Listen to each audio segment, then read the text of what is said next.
দেখান আমাকে ভাইয়া বিনা টিকিট রাস্তা করতে লাগে না দেবে আপনার কাছে যদি আমি মিথ্যা কথা বলতাম তাহলে ভালো হতো। মিথ্যা কথা বলে লাভ আছে? আপনি টিকিট আমাকে সত্যি তো বললাম, আপনি যে গেলেন যে টিকিট আছে নাই, সই করতে পারবেন না। আমি তো বললাম যে ভিতরে ঢুকতেছেন কেন আপনি সেটা বলেন। যান প্লিজ বাড়ি যান।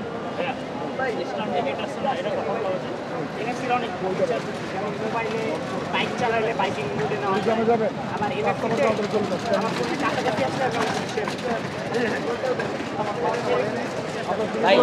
এই যে একটু কথা বলেন, এই যে আপনারা তো এখন টিকিট অনলাইন টিকিট শো করে আপনি ঢুকতে হয় এখানে, তাই না?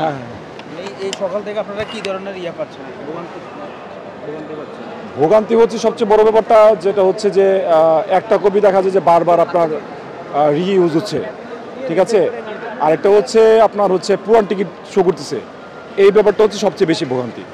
পুরো টিকিটে সে কি ট্রেনে যাইতে পারবে, যাওয়ার সুযোগ? না না, এটা তো প্রশ্ন আছে না, পুরান টিকিট আপনার তো এটা অ্যালাউই না, এটা অ্যাকসেপ্ট হবে না। সমস্যা হচ্ছে আপনার যেটাকে বলে হচ্ছে কিছু অসাধু লোক আছে, ওনারা হচ্ছে এই টিকিটগুলো একজন আরেকজনের ফোনে দেওয়ার পর হচ্ছে যারা আর কি হচ্ছে আপনার দেখা যায় যে কাজ টাজ করে, ওনারা তো ভাই এত শিক্ষিত লোক না বা টিকিট সম্পর্কে অনলাইন জানে না, তো ওনাদেরকে হচ্ছে টিকিট দেওয়ার পরে আপনার ওনারা নির্দ্বিধায় ওনাদেরকে টাকা দিচ্ছে বা চলে যাচ্ছে, ওই টিকিট নিয়ে হচ্ছে সবচেয়ে বেশি ভোগান্তি করতে হচ্ছে। না ব্যবস্থা হচ্ছে আসলে এই ধরনের কী ব্যবস্থা করে বলেন, যেহেতু না ওনাদেরকে হচ্ছে যদি এমন কিছু পাই সেক্ষেত্রে হচ্ছে ওনাদেরকে আমরা টিকিট কাটার জন্য বের করে দিই, যে টিকিট যদি থাকে সেক্ষেত্রে প্ল্যাটফর্মে প্রবেশ করতে পারবে এবং দেন ট্রেনের ভ্রমণ করতে পারবে, আদার্স কোনো অপশন নেই। আমি তো টিকিট কাটছি। হ্যাঁ এখন কাটছি, কিন্তু হে আমার ফোন ধরতেছে না, রিসিভ করেনি, সেজন্য বাধ্য হয় আমাকে আবার টিকিট কাটা লাগছে। আগে একবার টিকিট কাটছে, হ্যাঁ এখন কত দিয়ে কাটছে? এখন 800 টাকা দিয়ে কাটছি স্টিয়ারিং টিকিট। এই থেকে আপনার মানে ভোগান্তিটা কি হয়েছে, ক্ষতিটা কি? ক্ষতিটা বলতে কি যে একটা আমি যে বললাম যে আমি একটা লোকের কাছে ফোন দিচ্ছি, আমার সিট আছে, টিকিট আছে, কিন্তু সে আমার কথা না শুনে সে আমাকে উল্টা একটা অপমান করলো। কি কারণ?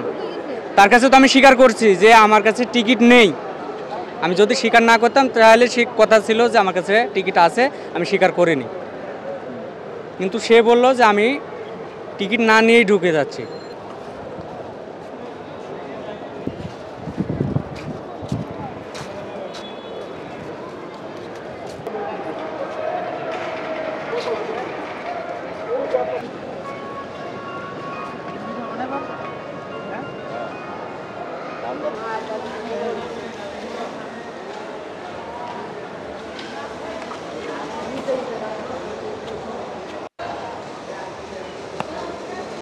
সংবাদ, ফিচার ও অনুষ্ঠানের জন্য ভিজিট করুন সংবাদ প্রকাশের ওয়েবসাইট এবং যুক্ত থাকুন ফেসবুক পেজ ও ইউটিউব চ্যানেলের সঙ্গে।